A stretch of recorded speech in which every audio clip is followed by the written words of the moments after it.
Estamos apresentando Conversa de Fim de Tarde.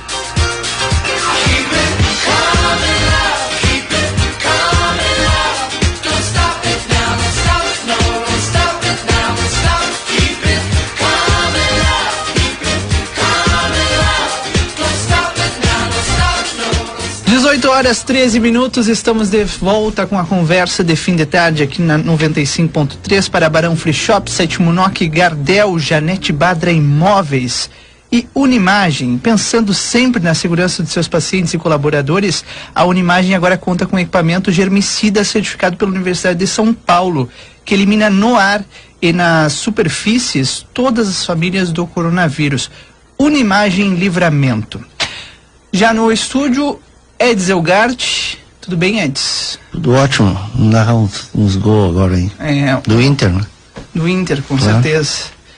Edsel Gart, aqui no estúdio das suas respectivas casas, Daniel Andina, Heidi Schweik, e aqui conosco já o nosso convidado, Ciro Goetz, que lançou recentemente o livro As Vozes do Gol, história da narração de futebol no rádio de Porto Alegre. Seja bem-vindo, Ciro. Boa tarde, tudo bem? Boa tarde, eu que agradeço o convite. Quero mandar um abraço também pro Felipe, que foi quem fez aí a negociação, digamos assim, a ponte, para que a gente pudesse estar presente. Então, um prazer para mim estar aqui na emissora, que eu tenho um grande respeito, né, pelo trabalho que vocês fazem, um grande profissionalismo, e vamos aí, né, conversar, trazer alguma coisa dessa fantástica história do rádio esportivo, da narração esportiva, que é uma coisa que eu sou apaixonado e que eu tenho certeza que os santanenses e riverenses também são apaixonados. O Ciro é jornalista, né? Sim, jornalista.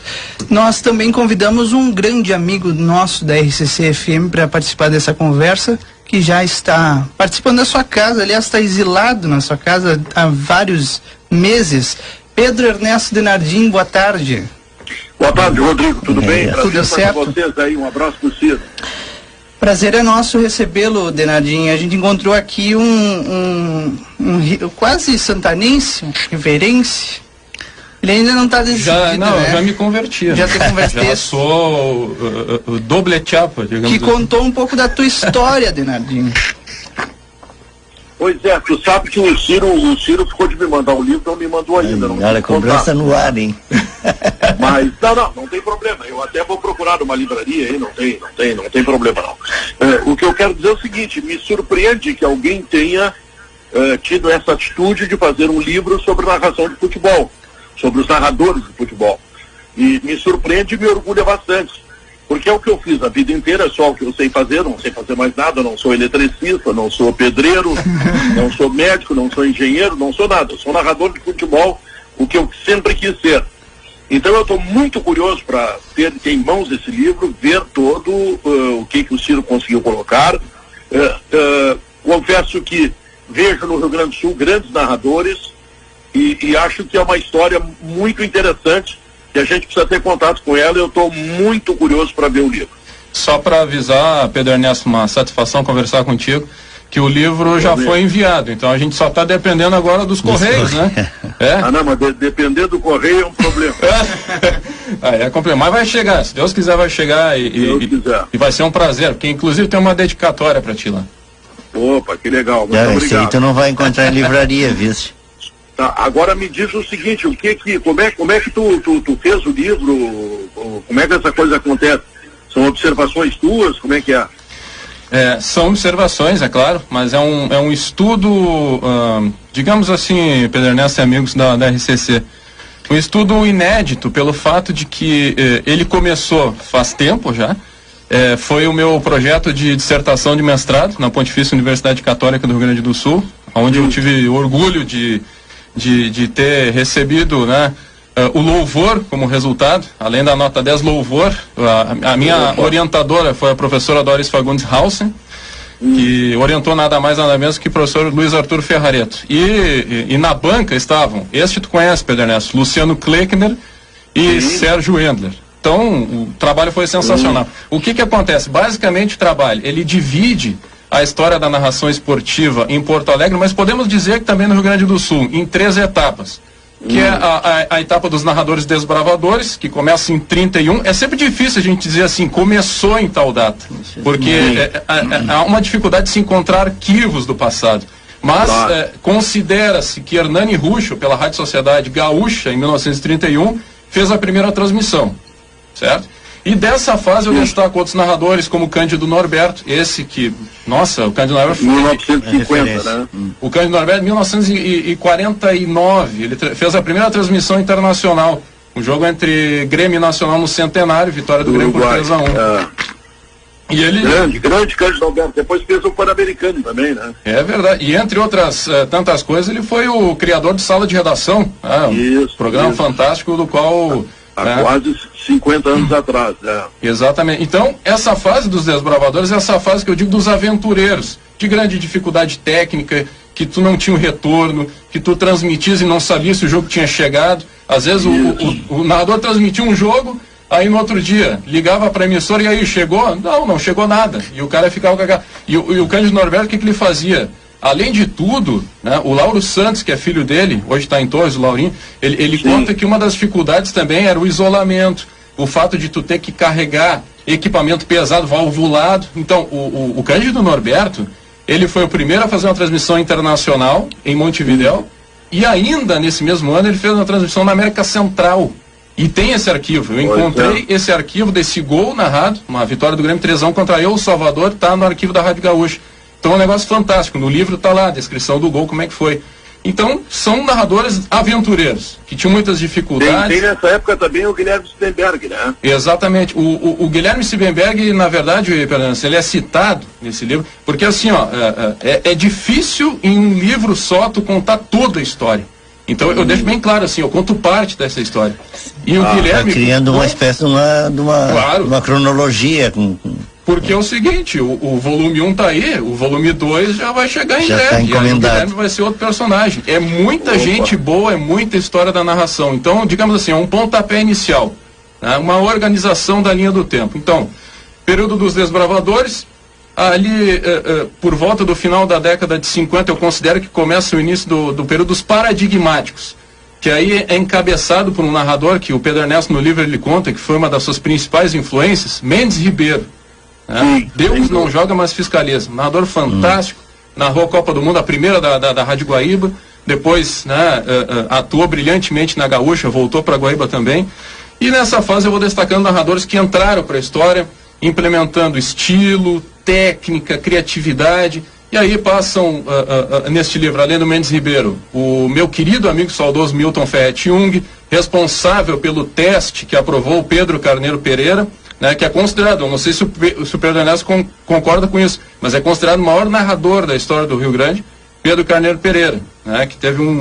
eu acho que pode ser assim, só que tudo depende de gosto, né? Exatamente. Mas se alguém escolheu o Pedro Pereira, eu concordo, sim, não tem problema nenhum, grande narrador. O Pedrinho, e aí passa Pedrinho, né, nós temos aí também... o Haroldo de Souza. O Haroldo ele trouxe um estilo diferente nos anos 70, né, com muita brincadeira, com malandragem, aquele estilo meio do rádio de São Paulo, né, de Pedro Luiz, de Fiore Gigliotti. Na época ele veio da Itatiaia, em 1974, convidado pelo Paulo Santana para atuar na Rádio Gaúcha, né, então trouxe um estilo diferente daquilo que fazia, por exemplo, o Armindo Antônio Ranzolin, uma narração fantástica também, né, baita no narrador.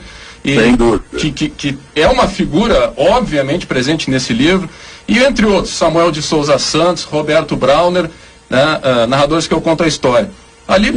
Aí, esse período dos paradigmáticos, que é um período, então, né, de muita criatividade na narração, em que se desenvolve esse estilo no Rio Grande do Sul, mas não é eu não gosto muito de dizer que existe uma escola no Rio Grande do Sul. Por que eu digo isso? Porque tem tantos estilos diferentes de narração que é difícil dizer que existe uma escola só de narrativa gaúcha. Tem muita gente com muita criatividade e jeito e formas de fazer uma narração, né? Por exemplo, o Pedro Ernesto tem o seu estilo, o Haroldo tem o seu estilo, né? Então cada um tem essas ilustrações que vão colocando e vão fazendo que as pessoas se emocionem e gostem de ouvir a narração, né? no rádio. E qual é o destaque, o que tu poderia destacar desse livro que traz essa trajetória entre os narradores, ou seja, o que tem em comum? Em comum é uma ótima pergunta. Em comum, eu destaco no final do livro, que eu trago o seguinte: árvore de referências da narração. Ali, né, diante de todo o texto, de toda a recuperação das histórias, das entrevistas que eu fiz, eu junto todas essas... por exemplo, eu estava citando essa situação, né, da influência do Mendes Ribeiro na narração, enfim, no estilo do Pedro Ernesto. Então eu junto tudo isso e aí faço esse cruzamento final. Então é interessante porque daí o leitor ele pode ver, né, como que cada narrador foi se desenvolvendo, crescendo no decorrer do tempo, influenciado por esse ou por aquele, influenciando novas gerações. E a partir da década de 80, eu considero que já começa o período que é o vigente, que é o período da narração contemporânea, em que muitas fórmulas do passado elas continuam se mantendo, né, e aí também, aí é uma opinião que eu tenho. Há uma dificuldade de renovação na forma de se fazer narração hoje. Não estou dizendo que tudo foi inventado, não estou dizendo isso, mas é difícil hoje, e tem uma dificuldade de renovação também na narração. E tem algumas coisas diferentes também que eu destaco, por exemplo, a Rádio Gaúcha, né, Pedro Ernesto, através do André Silva, uma aposta que é uma aposta inclusive de mercado. A gente tem essa visão de mercado hoje do profissional multimídia, né? Um narrador que tem informação, isso já lá em 2015, eu conversava com o Pedro, conversava com o André Silva. Hoje é fundamental que o narrador também esteja informado, né? Então o André, ele vem, quem sabe, iniciando uma nova fase, enfim, de adaptação em que a gente pensa assim, o jornalista que sabe narrar, né? O narrador que tem a capacidade também até de fazer cobertura, se for necessário. É uma situação de mercado que a gente observa. E nesse período, então, dos contemporâneos, Pedro Ernesto, claro, né? O Pedro não podia deixar de contar a história do Pedro. A gente tem Marco Antônio Pereira, né? Temos o Mário Lima. O Mário Lima, ele, assim, ó, o que eu posso dizer? Ele não foi tão marcante como outros narradores, né, na história do Rio Grande do Sul, mas ele deixou sua marca. Então eu fiz questão de colocar o Mário Lima assim ali no livro também, o amigo da galera. E entre outros, né? Mário Lima, Daniel Oliveira, um narrador da nova geração, muito elogiado também, que é uma coisa interessante, né? Ele diz assim, olha, se eu fosse narrar nos anos 70, eu acho que eu não conseguiria emprego por causa da minha voz. Pra tu ver, a questão da voz também do rádio é uma coisa que mudou hoje em dia, né? Então ele entra aí também. Tu falou agora há pouco sobre jornalistas. Essa semana eu estava assistindo uma aula da Roberta Mercio, ela é editora do Jornal do Almoço aqui, mora aqui em Bagé, não sei se o Pedro Ernesto conhece. E ela estava falando sobre a capacidade do jornalista em se adaptar, né? Falando desses tempos de pandemia. Claro. E obviamente, tudo mudou de uma hora para outra e as pessoas precisaram se adaptar. Como está a narração agora, durante a pandemia, Pedro Ernesto? O que dá para dizer sobre isso, hein? Bom, eu estou narrando de casa, né? Sim.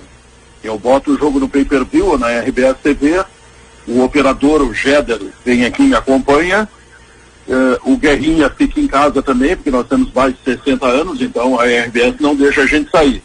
Os repórteres, um vai para o estádio e o outro fica dentro do estúdio, porque também tu não pode botar mais do que um repórter dentro do estádio. Então, é o chamado off-tube, né? Aquilo que já se faz em Copa do Mundo, que se está fazendo agora aqui. Eu te confesso que, sob certo aspecto, eu até estou achando bom, porque um estádio como a Arena, tu fica no 8º andar, tu vê os jogadores pequenininhos lá embaixo, e muitas vezes tu não consegue ver quem é que está com a bola. E na televisão tem muito mais clareza. Então, olha, até eu estou a dizer para vocês que estou achando até interessante, mas claro que não vai ser assim, a gente vai voltar para os estádios, mas eu não estou tendo dificuldade nenhuma, pelo contrário.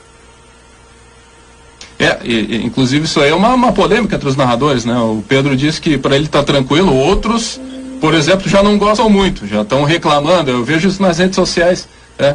Narrador, mas que saudade do estádio, que saudade daquela proximidade. Se bem que hoje em dia, né, Pedro, proximidade com a torcida, a gente pega o exemplo da Arena, o narrador está completamente isolado do torcedor, tem aquele vidro na frente. Claro, não é que nem antigamente, né? As coisas mudaram, o próprio Beira-Rio também. Mudaram muito. Mudaram muito. Enfim, aí é uma questão de opinião também, né? Da forma, tem narradores que abominam fazer off-tube. Mas é um recurso antigo, é um recurso que há muitos anos já se utiliza, isso aí lá... Mas vamos deixar claro também o seguinte, a emissora que está indo em todos os jogos é a Rádio Gaúcha, né? Os outros estão no off-tube faz tempo, né? Pois é, né? Tem esse detalhe também. Então não adianta ficar muito bravo, tem que fazer, né? Senão, se quiser ter emprego. Agora, é um diferencial também a Gaúcha presente assim, né, Pedro? A Gaúcha tem um diferencial, que é o aspecto presencial. Quer dizer, o teu narrador vai lá, ele está vendo o que está acontecendo, se der alguma dificuldade ele está descrevendo, ele não fica limitado à TV. Claro. E nós viajamos sempre com o narrador, repórter e operador. Então, nós temos todas as referências técnicas através do nosso operador, temos um repórter que vai grudar dentro da equipe que a gente está acompanhando, Grêmio, Inter, a Seleção Brasileira, e o narrador está lá vendo tudo, né? Ele tem coisas para contar. Eu acho um diferencial muito importante. Só que agora não dá, né? Pois é, eu até, por curiosidade, porque eu tenho estudado, e obviamente isso aí as pessoas sabem, né? A questão da narração, e nesse panorama atual. Então, Pedro, eu venho questionando e refletindo muito sobre o seguinte: será que a função do narrador de futebol, o narrador, aquele que a gente conhece, a função do narrador, ela está começando a se tornar, enfim, um atributo do jornalista, um atributo do radialista? Hoje não existe mais lugar só para o narrador? Eu acho que a narração hoje é apenas mais uma função. Eu, nesse momento, por exemplo, estou escrevendo minha coluna para 0 hora. Eu daqui de casa eu entro no Jornal do Almoço ao meio-dia. Então a narração é só mais uma função que eu tenho. Ou seja, não para, né, Pedro Ernesto? Agora todos nós somos multimídia, esse é o nome agora que dá pra gente, né? Não tem saída. É isso aí. Bom, Pedro Ernesto, eu quero te agradecer a possibilidade de tu conversar conosco. Eu sei que tu tá cheio de atributos ainda para vencer teu dia. Quero mais uma vez agradecer a disponibilidade de nos atender nessa tarde, viu? Foi um prazer para mim, um abraço pro Ciro aí, parabéns pelo livro. E disponham sempre de mim, quando precisar ligue, tá? Pode deixar. Faremos Valeu. Isso. Um abraço. Um abração a todos aí, para todo o povo de Livramento. Tô louco para voltar para essa terra aí. E nós com saudade de ti aqui nessa fronteira, Não, Pedro. vou voltar, qualquer hora eu vou aparecer aí. Falta pouco, a gente já está mais perto do fim do que lá no começo dessa pandemia, eu acredito. É verdade. Um abração, Pedro. É verdade que o prefeito aí está exigindo exame para entrar aí na cidade? A partir de setembro. A partir de setembro, todos os turistas vão precisar de exame. É o que saiu nesse decreto, né? Mas toda hora muda esse decreto, né, Pedro? Não sei se vai se manter isso em pé, não. Porque vai dar um impacto muito grande para os free shops em Rivera, né? Pois é. Vamos ver, tá bom. Um abraço. Um abração para vocês. Tchau. Tchau. Esse é o Pedro Ernesto Denardim, direto de Porto Alegre. Como eu falei no início, ele está exilado em sua casa, mas trabalhando como nunca, né? Jornal do Almoço, Rádio Gaúcha de manhã, narração, 0 hora, o cara não para. Então é isso, Ciro. Bom, tu já lançou o livro, né? Quando foi que tu lançou? Foi no meio da pandemia? Foi no meio da pandemia. Assim, ó, a ideia toda da questão do livro, obviamente, para quem é escritor, é de fazermos um lançamento físico da obra, né? Com sessão de autógrafos, aquela coisa toda, mas é justamente por esse fato da pandemia, não digo proibir, mas não se recomenda a aglomeração, não se deve ocorrer aglomeração. Então tudo acabou sendo online. Eu já decidi começar a divulgar e já comercializar o livro de uma forma automática, sem muito rodeio. Aliás, eu gostaria, se for possível, porque pela primeira vez o meu livro ele já está numa vitrine de livraria. Eu tenho muita felicidade de anunciar que ela já está na ponta do livro. Tá? Livraria aqui que fica na Conde de Porto Alegre, 838. E um grande abraço para toda a equipe, a Marilise, enfim, né, que está nos ouvindo. E com essa parceria já se renova a possibilidade, sim, de um lançamento físico. Sim. Só que com todas as restrições possíveis, né? Então, a ideia é fazer futuramente um lançamento na livraria, mas também um lançamento virtual. Isto é, através do meu canal no Facebook, o canal do YouTube. Eu tenho uma página no Facebook e no YouTube dedicadas ao livro, onde eu estou subindo materiais que são inéditos. Por exemplo, tem uma entrevista com Milton Ferretti-Jung de 2015, que nunca eu havia colocado a público. Inclusive a sua esposa, a Malena, em 2015, ela e o Milton me receberam na sua casa lá em Porto Alegre, e ela ouviu e se emocionou com a entrevista, né? O Milton que passou no ano passado, o Milton Ferretti-Jung, né? Justamente no centenário do rádio, aliás, centenário do rádio que estamos comemorando, né? Comemoramos 2019, Rádio Clube de Pernambuco. Então, nessas páginas, nesses canais, eu estou subindo materiais, fotos, curiosidades, né? Tudo isso para chamar a atenção realmente para o livro, que é o principal trabalho, o principal produto. Então, tá muito legal. Um livro aí com vários personagens, com muita história para quem gosta de narração, para quem gosta de esporte, de futebol, né? Eu sei que esses narradores, eles influenciaram muita gente, continuam influenciando hoje, e está à disposição para quem quiser adquirir. Basta entrar em contato comigo e eu peço que agilizem, porque eu estou muito feliz, né, pela saída já do livro, e o meu estoque já está quase acabando. Impressionante, né? Eu não esperava que fosse tão rápido assim, o meu estoque já em meio a uma pandemia. Em meio a uma pandemia. Exatamente. Né? E é um negócio que me surpreende, porque no Brasil a gente tem ainda essa questão cultural do livro, né? Da dificuldade do brasileiro, né? De ter não de ter acesso, mas de ter o costume da leitura, né? O Daniel Andina tá querendo fazer uma pergunta. Claro, Diga, Andina. Não, eu gostaria de saber, Ciro, se não existe edição digital do livro. É uma possibilidade ainda, não está ainda afirmado, mas eu já estou conversando, inclusive, uma ótima colocação tua, porque é uma forma de facilitar também, né? Sem dúvida alguma, porque tem gente que não consegue, não pode, ou não tem como ter acesso ao livro. Eu adoro o livro físico, adoro folhear, adoro pegar o livro, tá na minha mão aqui, ler, é uma coisa... eu não sou tão velho assim, mas é uma coisa que eu gosto, entende? Mas sim, eu estou negociando ainda, mas não está 100%, né? Mas existe sim essa possibilidade, até porque tem um amigo meu lá de Portugal que me perguntou exatamente isso. Eu disse para ele, olha, tô vendo ainda, cara, tô vendo essa chance, mas é uma possibilidade muito forte. Claro, isso aí também implica o fato de uma maior divulgação em âmbito mundial, não é? O fato sem dúvida alguma. De ter uma versão digital, né? Sem dúvida alguma, até porque hoje o rádio é mundial, o rádio é globalizado, então quem está ouvindo a RCC, por exemplo, agora não está ouvindo só em Santana do Livramento, em Rivera, está ouvindo nos 4 cantos do planeta. Tem gente que ouve as transmissões esportivas na Austrália, Estados Unidos, né, China, enfim, que gostam da narração. É verdade, concordo plenamente contigo, sim. Então, te adianto que sim, estamos negociando com a editora Insular, do meu amigo Nelson Rolim, né? Uma editora que traz muitos títulos relacionados não só ao esporte, como ao jornalismo também. O Raid, não sei se ainda está por aí, o Raid. Tava escutando, porque o meu retorno não dava a voz do Denardim, como eu tô por telefone, né? Que pena. Aí, então eu peguei aqui, eu liguei, eu abri o Facebook, que tá online, né? Tá ao vivo, através da TV A Plateia, e aí dava um delay de 20 segundos. Então, num ouvido, o direito, eu estava escutando o Ciro aqui, adiantado 15 segundos, e no outro eu já estava escutando as perguntas do Denardim. Essa aula de narração, né, Gurias? Não, e eu te digo, Raid, que esse teu comentário cai exatamente sobre o que a gente estava falando sobre a história do rádio e as coisas que acontecem, a gente tem que lidar, né? Em cima chegou na hora, porque chegou uma hora que ficou mudo. Eu digo, será que caiu a conexão do Denardim? Não. E aí foi, só um pouquinho, vou ter que entrar no Facebook. Eu entrei pelo Facebook, botei o fone do ouvido, lado direito, e lado esquerdo, lado direito, e ficava escutando vocês aí. Estás com equipamento de timeline aí? Não, ainda não, é porque a gente ia colocar na loja, mas como agora a loja está obrigada a fechar às 5 horas da tarde, né? Sim. Então, isso foi um problema atrás que fica entre a cadeira e a mesa, viu? Sim, já vem junto? Pois então, tá.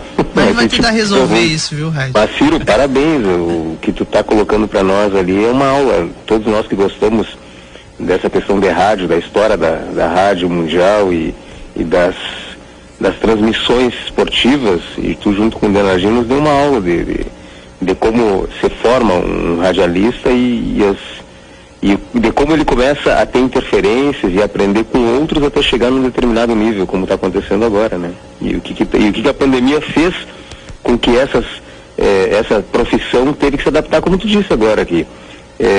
As pessoas viraram multimídia. Elas têm que fazer tudo. É isso. Rodrigo? Então isso transformou bastante. E quem não se adaptou está fora do mercado, lamentavelmente. E a gente não sabe o que vai ser da pós-pandemia. Por exemplo, agora, a questão do livro ser virtual. Isso é uma coisa que eu sou daqueles que eu gosto de sentir o cheiro do livro, como o Ciro disse. Eu gosto de folhear o livro, eu gosto de sentir o cheiro dele lendo. Mas tem pessoas hoje que estão na era só da virtualidade. Pega no iPad e abre o livro. Seu Daniel Andina. Por hoje também vai ter que se adaptar. Não é, Daniel? Olha, Rodrigo, eu realmente eu entendo toda essa mística do livro. E eu pela idade, eu deveria, digamos,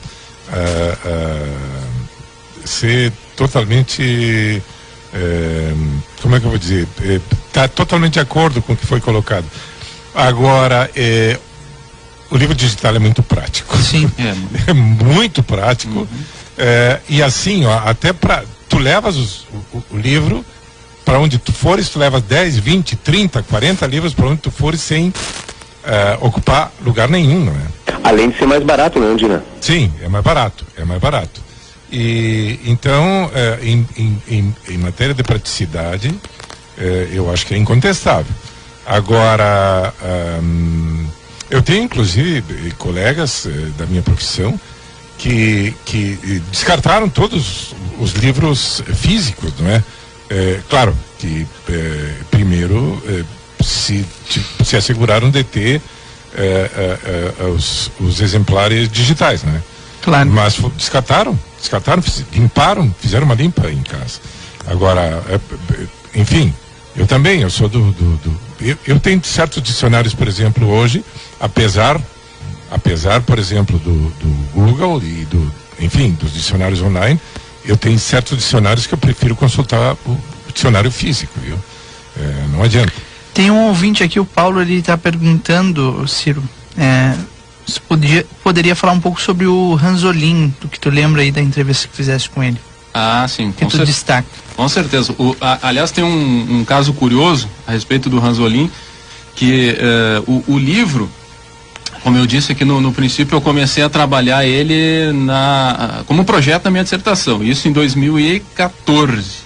Então, encerrei a dissertação em 2015, e só depois de um tempo, em função de muitas mudanças na minha vida, enfim, só neste ano que eu pude retomá-lo, a partir de janeiro. Então, eu fechei esse livro em julho, e o que eu quero dizer com isso? Deu tempo ainda de colocar um caso interessante. A Rádio Guaíba, recentemente, em função da pandemia, aliás, não só a Rádio Guaíba, como outras emissoras, para preencher espaço, porque não havia transmissão, não havia campeonato acontecendo, aquela coisa toda, resolveu reproduzir jogos históricos, tanto através das suas ondas hertzianas, como através do Facebook também. E em uma dessas oportunidades, não me lembro bem a data agora, mas foi recente, a Guaíba reproduziu um jogo transmitido pelo Ranzolin do primeiro título do Internacional do Campeonato Brasileiro, 1975. Uma narração fantástica. E no livro eu trago essas características do Ranzolin de liderança. Principal característica do Armindo Antônio Ranzolin, além do seu estilo de narração altamente técnico, com emoção, não era um narrador de bordões, ele até inseria de vez em quando alguns apelidos, né, a jogadores durante a jornada, mas não era um narrador de bordões, diferentemente do Haroldo de Souza, né, estilo completamente diferente. E foi muito legal porque nesse episódio recente da Guaíba, a produção da emissora colocou no ar a Cristina Ranzolin para conversar com eles. E foi muito legal porque a Cristina, o Falcão, né, estavam em casa ouvindo a jornada esportiva pela Guaíba e relembrando, se emocionando com a voz do pai. E aí ela contou algumas passagens que ela lembrava, por exemplo, do Ranzolin digitando o Ranzolin, o professor Luiz Arthur Ferrareto conta muito isso. Ele era muito organizado. Luiz Carlos Reck também, na questão de arquivos, enfim. E ele digitava, datilografava na máquina de escrever as suas aberturas de jornadas esportivas. Então a Cristina dizia assim na entrevista que lembrava muito disso, né? Lembrava muito disso e também das aberturas das jornadas do pai, aquela coisa toda, aquele cerimonial, né? E lamentou na entrevista, infelizmente, para quem não sabe, hoje o Ranzolin, ele tá com mal de Alzheimer, né? E tá acamado, o que é uma pena, né? O que é uma pena, tá com uma doença que é grave, né? Mas nada disso tira o brilhantismo. Eu coloco ele, aí é minha opinião, né? Eu tento não deixar a minha opinião tão clara assim no livro. É um livro descritivo sobre os narradores. Né? Mas eu considero ele, sim, um dos maiores narradores da história do rádio do Rio Grande do Sul, sem dúvida alguma. Aí, pro Paulo que pediu, Paulo, um pouco sobre o Ranzolin, narrador. Aí, o Ranzolin, só para deixar claro, ele representa no livro o final, né, a mudança do final do período. Transição. A transição, exatamente, essa é a palavra. A transição do período paradigmático para o contemporâneo. E o ponto-chave para isso foi uma grave crise financeira que passou a companhia jornalística Caldas Júnior nos anos 80. Quase fechou as portas. Sim. Em 84, o Ranzolin deixou a Rádio Guaíba, junto com ele vários outros profissionais foram para a Gaúcha, e a partir daí, eu digo assim, a Gaúcha que já começou a se profissionalizar e atacar com força a Guaíba, que era a principal audiência nos anos 70, aí até hoje a Gaúcha é a grande líder de audiência, fruto daí. Sim, o Ed está lembrando que até o jornal Correio do Povo ficou 2 anos sem circular nessa época. Né? Muitas dificuldades e foram poucos profissionais que permaneceram por lá, né? Sim. Foram para a Gaúcha Lauro Quadros, Lazier Martins, o próprio Ranzolin, né? O Osterman já estava, e aí permaneceram poucos daquela época na Guaíba. O Milton Ferretti-Jung, ele diz na entrevista que eu fiz com ele, que ele não iria deixar a Guaíba. Ele era o apresentador oficial do correspondente Renner, né? Imagina, a voz do rádio, Milton Ferretti-Jung. Então, e aí ele dizia assim, até a gente se sentia meio mal, meio solitário, né? Porque todo mundo foi embora e eu fiquei. E aí ficou ele, Samuel de Souza Sondes, enfim. Ciro? Sim. Uma pergunta, tu falasse em relação ao Pedro Carneiro Pereira. Sim. Quais as características dele que fazem que tu tenhas essa visão a respeito dele como narrador? O Pedro Carneiro Pereira, muita gente vai ter dificuldade em concordar, em afirmar, né, que ele foi o maior narrador da história. Por qual motivo? Pelo fato de não terem a chance de terem ouvido o narrador. Né? Eu mesmo não ouvi ele narrando ao vivo, porque imagina, eu nasci em 82 e o Pedrinho morreu em 1974. Num acidente, porque ele corria, né? Ele era corredor, a maior paixão do Pedrinho não era nem o futebol, era a corrida, e ele corria em Tarumã, e foi lá que ele faleceu, infelizmente. Inclusive o Clóvis Rezende, que faleceu recentemente também, foi o repórter que deu essa notícia no ar, numa jornada esportiva em que o Ranzolin estava transmitindo Internacional em São Paulo, no Beira-Rio, e o Milton Ferretti-Jung estava transmitindo um jogo entre Desportivo e Grêmio no Espírito Santo. No momento que saiu a notícia do falecimento do Pedro Carneiro, o Ranzolin ele encerrou a transmissão. Para aplauso em uníssono do estádio Beira-Rio, para vocês terem uma ideia do que era a audiência da Rádio Guaíba na época. O estádio estava ouvindo a transmissão e a Guaíba encerrou. Mas, referente à tua pergunta... Que memória de Ciro, exatamente. Eu fico olhando para ele vai captando as informações impressionantes. Imagina, são 5, 6 anos, não tem como a gente não lembrar. Mas tu é um apaixonado pelo rádio. Claro, eu adoro. Mas referente à pergunta, eu posso dizer sim que ele foi...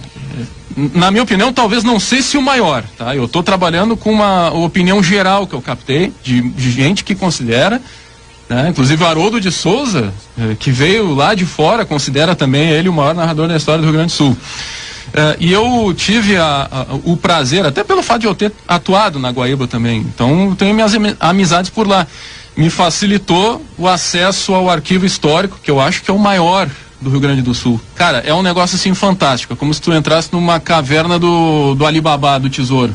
É um arquivo histórico excepcional, onde tu tem ali discos, gravações da Copa de 1958, cara, pra vocês terem uma ideia. E há gravações da Copa de 66, em que o Pedrinho narrou lá na Inglaterra.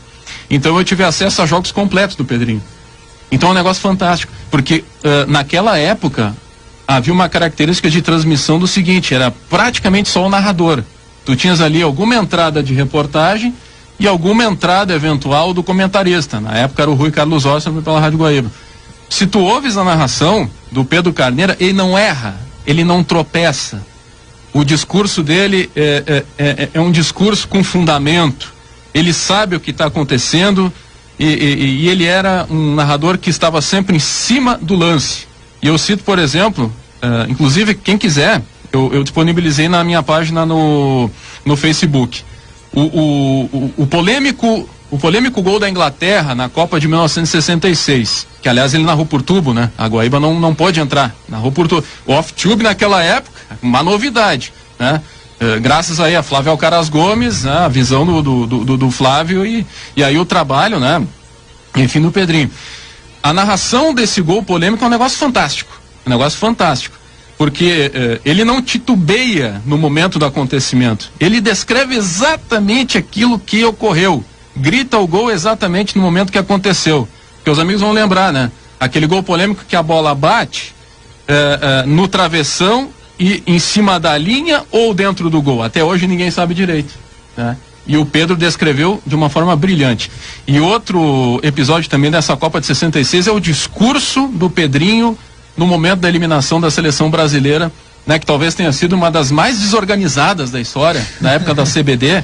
Havia um contingente de jogadores, que eu não me lembro agora o número, que é um negócio que hoje em dia a gente fica se perguntando, como assim? Né?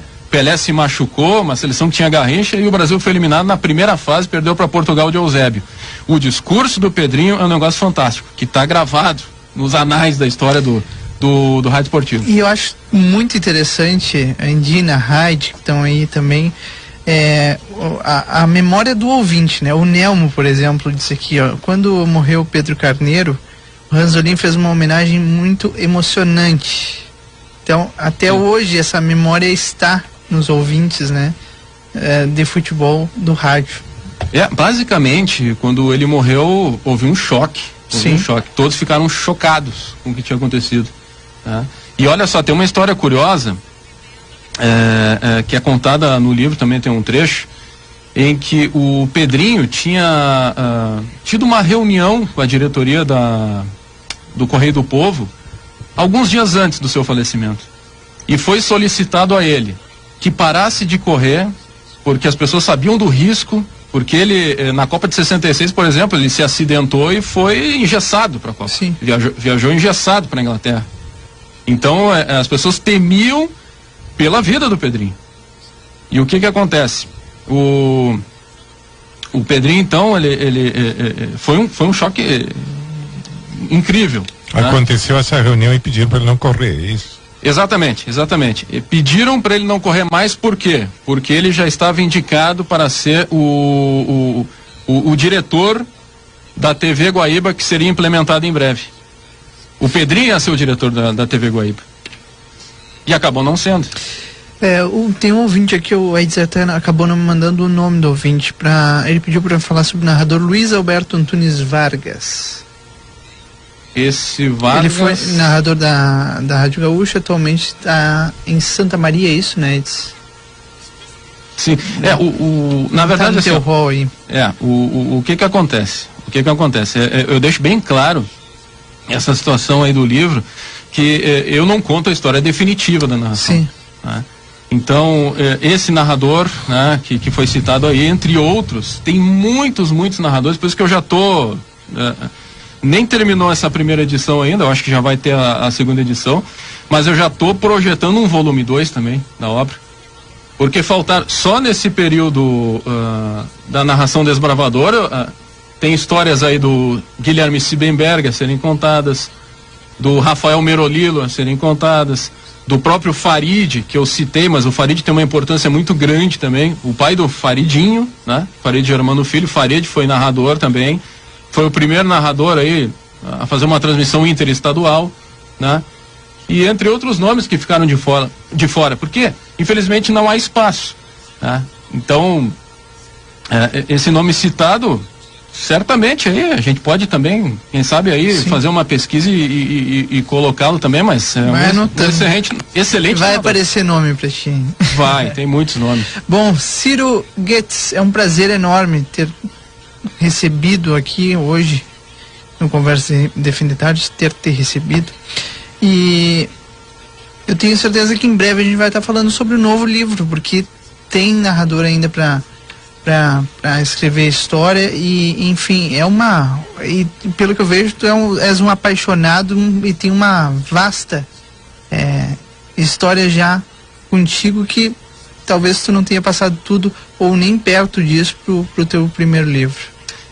Infelizmente muita coisa ficou de fora, então nós temos que fazer as nossas escolhas, né?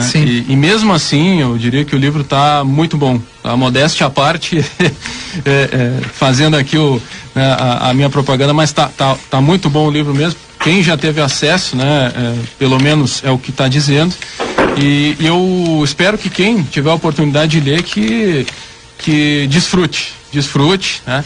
Eu sei que o momento é complicado, pandemia, muitas pessoas já acabaram fazendo a sua reserva, outros eu já enviei o livro e eu tô chulhando aqui, tô torcendo para que chegue, né? Para que passe essa história toda agora de greve dos Correios, mas vou ficar muito feliz sim, né? E gostaria também de ter o retorno das pessoas, aquelas que tiverem a chance de acesso a essa leitura, podem dizer o que acharam, o que pensaram, se gostaram ou não gostaram, que isso é muito importante também para o trabalho. E é uma história em aberto, completamente em aberto, né? Particularmente ontem eu estava participando de uma live histórica da Rede Alcar, que é uma rede de estudos de história, né, a comunicação, e teve a presença de vários professores importantes da área acadêmica, entre eles Maranhão Filho, né, que é um homem que trabalhou muito pela confirmação do que hoje a gente tem, que é a carta, né, a carta oficial do nascimento do rádio do Brasil, que é 1919, Rádio Clube de Pernambuco, a primeira rádio do Brasil, né? E uma das coisas, em resumo, que se disse nesse evento histórico é que a história está sempre sendo reescrita. Verdade. Então, uma coisa que hoje tu colocas, daqui a pouco tu descobre um outro detalhe mais antigo e tu renova essa história. Em constante renovação. Esse que é o barato da coisa. Por isso que ela nunca acaba. Então esse livro é um livro em aberto, não é um livro finalizado. E vai ter, vão vir outros, vai ter o volume 2, 3, 4. Já temos aí projetos para frente. Esse é o Ciro Guedes, obrigado, viu, Ciro? Valeu. Até a próxima. Se eu puder, só deixar aqui os contatos. Por favor.